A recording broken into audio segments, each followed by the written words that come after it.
السلام علیکم ورحمۃ اللہ وبرکاتہ۔ بہت عرصے کے بعد مجھے فرصت ملی کہ میں آپ کے سوالات کے جوابات دے سکوں۔ میں معذرت خواہ ہوں کہ آپ کے جو سوالات آئے مجھے ان کے جوابات میں کچھ تاخیر ہوئی، جس کی وجہ میرے مدرسے کا کام ہے۔ چونکہ مدرسے کا کام جاری ہے، اس وجہ سے زیادہ تر اوقات انہی کام میں گزرتے ہیں اور بقیہ کاموں کے لیے فرصت ذرا کم ہوتی ہے۔ بہرحال ہم سوالات اور جوابات کا سلسلہ شروع کرتے ہیں۔ سب سے پہلا سوال ہمارے بھائی عرفان ڈار کا ہے۔ وہ پوچھتے ہیں کہ سچی توبہ کا طریقہ کیا ہے اور توبہ پر استقامت کیسے نصیب ہو؟ تو سچی توبہ، اس سلسلے میں بہت بار یہ عرض کر چکا ہوں کہ سچی توبہ کے لیے سب سے پہلا کام جو ضروری ہے وہ یہ کہ ہم جس گناہ میں مبتلا ہیں اور جس سے توبہ کرنا چاہتے ہیں اسے چھوڑ دیں، اور چھوڑنے کے بعد ہم اپنے دل سے اللہ رب العزت کے سامنے شرمندہ ہوں، یعنی ہمیں شرم آ جائے۔ جو کچھ ہم نے کیا اس پر ہمیں ایک ندامت کا احساس ہو کہ میں نے جو کچھ کیا غلط کیا، ہمیں یہ نہیں کرنا چاہیے تھا۔ تو سب سے پہلے تو ہم گناہ کو چھوڑیں، پھر ہم شرمندہ ہوں، اور تیسرا کام یہ کریں کہ ہم اس گناہ کے قریب نہ جانے کا پختہ ارادہ کریں، یعنی ایسی خاص نیت کریں کہ اب اس گناہ کے قریب تو ہرگز نہیں جائیں گے، کسی بھی حال میں نہیں جائیں گے۔ اور چوتھا کام یہ ہے کہ ہمارے ذمے جو فرائض اور واجبات یا جن لوگوں کے حقوق ہیں ہم انہیں ادا کرنے کی فکر کریں۔ تو یہ ہے سچی توبہ کرنے کا طریقہ، اور اس کا تتمہ یہ ہے کہ ہم اللہ تعالیٰ سے دعا کریں، اے اللہ ہمیں ہماری توبہ پر استقامت عطا فرما، ہمیں ہماری توبہ پر جما دے۔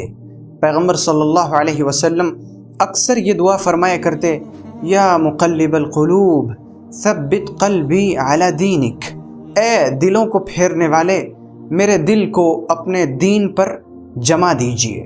تو ہم اللہ تعالیٰ سے اپنے دین پر اور توبہ پر جماؤ مانگیں، اللہ تعالیٰ ہماری مدد کرے گا اور استقامت عطا فرمائے گا۔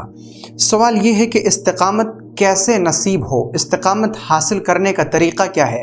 اس سلسلے میں ہماری ایک کلپ اسی چینل پر موجود ہے جس کی لنک ڈسکرپشن میں دی جا رہی ہے، اس لنک پر کلک کر کے اس ویڈیو کو دیکھ لیں۔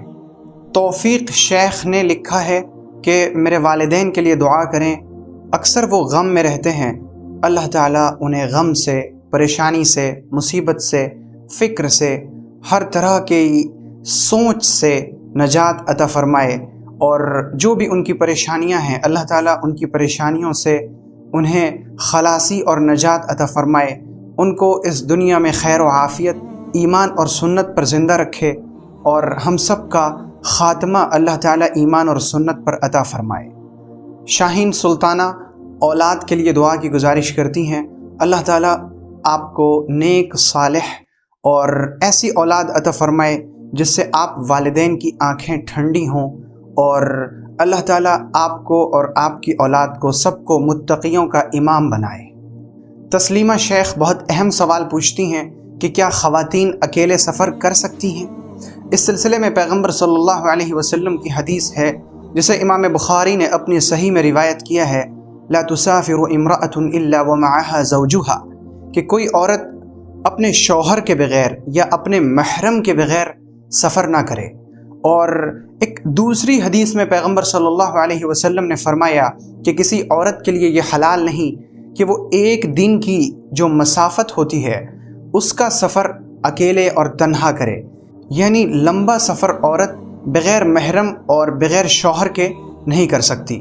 اگر وہ لمبا سفر کرنا چاہتی ہے تو شوہر کے ساتھ کرے یا پھر محرم کے ساتھ، یعنی ان رشتہ داروں کے ساتھ جن کے ساتھ شادی کرنا حرام ہے، جیسے بھائی کے ساتھ، اپنے چچا کے ساتھ، اپنے والد کے ساتھ، دادا کے ساتھ، ماموں کے ساتھ، ان لوگوں کے ساتھ سفر کر سکتی ہیں۔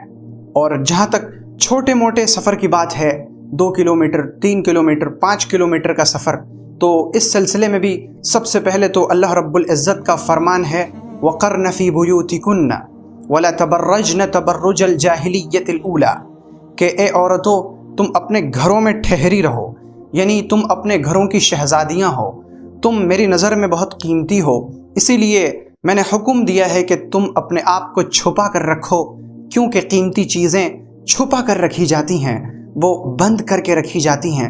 تم چونکہ قیمتی ہو اس لیے تم چھپی رہو، یہ تمہارے حق میں بہتر ہے۔ تو عورتیں بلا ضرورت سفر نہ کریں، چھوٹی موٹی چیزوں کے لیے بار بار گھر سے باہر نہ نکلیں۔ وہ ضرورتیں جو ان کے گھر سے باہر نکلے بغیر پوری ہو سکتی ہوں، کسی کے ذریعے سے کام کروایا جا سکتا ہو، بہتر ہے کہ کسی سے کام کروا لیا جائے اور گھر سے باہر نہ نکلا جائے۔ لیکن اگر نکلنا ضروری ہے، عورت کا باہر جانا ناگزیر ہے، یعنی جائے بغیر کوئی چارہ نہیں، تو پھر حکم یہ ہے کہ وہ اس طرح اپنے آپ کو دوپٹے میں لپیٹ کر نکلیں، اس طرح سے وہ پردہ کر لیں کہ ان پر کوئی شخص نظر نہ ڈال سکے، کوئی عورتوں کو تاڑ نہ سکے۔ اور پھر اس وقت مردوں کو حکم ہے کہ تم اپنی نگاہوں کو نیچی رکھو، اور عورتیں بھی جب گھروں سے باہر نکلیں تو وہ بھی اپنی نگاہیں نیچی رکھیں۔ نگاہیں نیچی رکھنے کا حکم صرف مردوں کے لیے نہیں ہے، بلکہ برابر طور پر یہ حکم مردوں کے لیے بھی ہے اور عورتوں کے لیے بھی ہے۔ تو سفر میں جہاں تک جانے کی بات ہے، لمبا سفر جسے شرعی سفر کہتے ہیں، جو 40 میل کی مسافت سے ہوتا ہے، یہ سفر عورت بغیر محرم کے نہیں کر سکتی۔ لیکن جو چھوٹے موٹے سفر ہیں وہ سفر کر سکتی ہے، لیکن وہ بھی سخت ضرورت اور مجبوری کی وجہ سے۔ ایوق احمد کا سوال ہے کہ کیا عورتیں پردے میں رہ کر اپنے بال کٹوا سکتی ہیں یا کاٹ سکتی ہیں؟ سب سے پہلی بات تو یہ کہ پیغمبر صلی اللہ علیہ وسلم نے فرمایا کہ اللہ تعالیٰ ان عورتوں پر لعنت کرتا ہے جو عورتیں مردوں کی مشابہت اختیار کرتی ہیں، اور اللہ تعالیٰ ان مردوں پر لعنت بھیجتا ہے جو مرد عورت کی طرح بن جاتے ہیں، عورت کی مشابہت اختیار کرتے ہیں، یعنی وہ اپنے چال ڈھال اور بال کو عورتوں کی طرح بنا لیتے ہیں، یا وہ عورتوں کی طرح لباس پہننے لگتے ہیں، یا عورتوں کی طرح کان میں سوراخ کر کے اس میں رنگ پہنتے ہیں، یا ناک میں رنگ پہنتے ہیں، یا گلے میں ہار پہنتے ہیں، یا ہاتھ میں چوڑیوں کی طرح وہ کڑے پہنتے ہیں۔ اللہ رب العزت نے ایسے مردوں پر لعنت فرمائی ہے۔ اگر عورت اپنے بال چھوٹے رکھے گی تو یہ مردوں سے مشابہت ہوگی، اسی وجہ سے عورتوں کا اپنے سر کے بال کو بلا ضرورت کاٹنا جائز نہیں۔ اگر بال نہ بڑھتے ہوں تو بالوں کے سرے کو تھوڑا سا تراش لینا جائز ہے۔ اسی طرح سے اگر بال اس قدر لمبے ہو گئے ہوں کہ انہیں سنبھالنا بہت مشکل ہو تو کولہے کے نیچے جو بال آتے ہیں انہیں کاٹا جا سکتا ہے۔ اسی طرح سے وہ خواتین جو بڑی عمر کی ہو چکی ہیں اور ان کا چلنا پھرنا، اٹھنا بیٹھنا اور ضروریات کو پوری کرنا یہ کچھ مشکل ہو گیا ہے، تو ظاہر ہے ان کے لیے لمبے بالوں کو سنبھالنا مشکل ہے۔ وہ اپنے بال چھوٹے کر سکتی ہیں، لیکن اس حد تک چھوٹے کر سکتی ہیں کہ وہ بال مردوں کے بال کی طرح نہ بنے، بلکہ وہ پھر بھی کٹنے کے بعد بھی وہ بال عورتوں کے بال جیسے لمبے ہوں۔ انہی کا دوسرا سوال ہے کہ کیا عورتیں جنازے کی نماز پڑھ سکتی ہیں؟ اگر جنازے کی نماز گھر میں ہو رہی ہو تو عورتیں گھر میں جنازے کی نماز پڑھ سکتی ہیں۔ اسی طرح اگر جنازے کی نماز مسجد میں ہو رہی ہو اور عورتیں مسجد یعنی 5 وقتہ نماز کے لیے گئی ہوں تو وہ مسجد میں رہتے ہوئے جنازے کی نماز ادا کر سکتی ہیں۔ لیکن اگر جنازے کی نماز گھر اور مسجد کے علاوہ کہیں اور ہو رہی ہو، جیسے قبرستان میں یا کسی میدان میں یا سڑک پر، تو ایسی جگہوں پر عورتوں کو جنازے کی مشایعت کے لیے جانا اور وہاں جا کر جنازے کی نماز ادا کرنا جائز نہیں۔ بخاری کی روایت ہے، ایک صحابیہ فرماتی ہیں کہ ہمیں جنازے کی مشایعت کرنے سے یعنی جنازے کے پیچھے جانے سے روک دیا گیا۔ یعنی اس وقت جو بڑے صحابہ کرام موجود تھے، خلفائے راشدین، انہوں نے عورتوں کو جنازے کی مشایعت، جنازے کے پیچھے جانے سے منع فرمایا ہے۔ تو خلاصہ یہ کہ اگر جنازے کی نماز گھر یا مسجد میں ہو رہی ہے اور عورتیں وہاں پہلے سے موجود ہیں تو وہ جنازے کی نماز ادا کر سکتی ہیں، لیکن باضابطہ جنازے کی نماز پڑھنے کے لیے جانا یہ عورتوں کے لیے جائز نہیں۔ محمد شعیب شیخ پوچھتے ہیں کہ مجھے جنت الفردوس حاصل کرنی ہے، جنت الفردوس حاصل کرنے کا طریقہ کیا ہے؟ یہ خواہش آپ کی بہت اچھی خواہش ہے، اللہ تعالیٰ آپ کی خواہش پوری فرمائے۔ جنت الفردوس حاصل کرنے کا طریقہ یہ ہے کہ تمام گناہوں سے بچیں، اور اللہ تعالیٰ نے جو نیکیاں بیان فرمائی ہیں ان نیکیوں کو کرنے میں سبقت کریں، یعنی پہل کریں، یعنی اس طرح سے نیکیوں پر اتریں کہ ایسا لگے جیسے ہم نیکیوں کی طلب رکھتے ہوں۔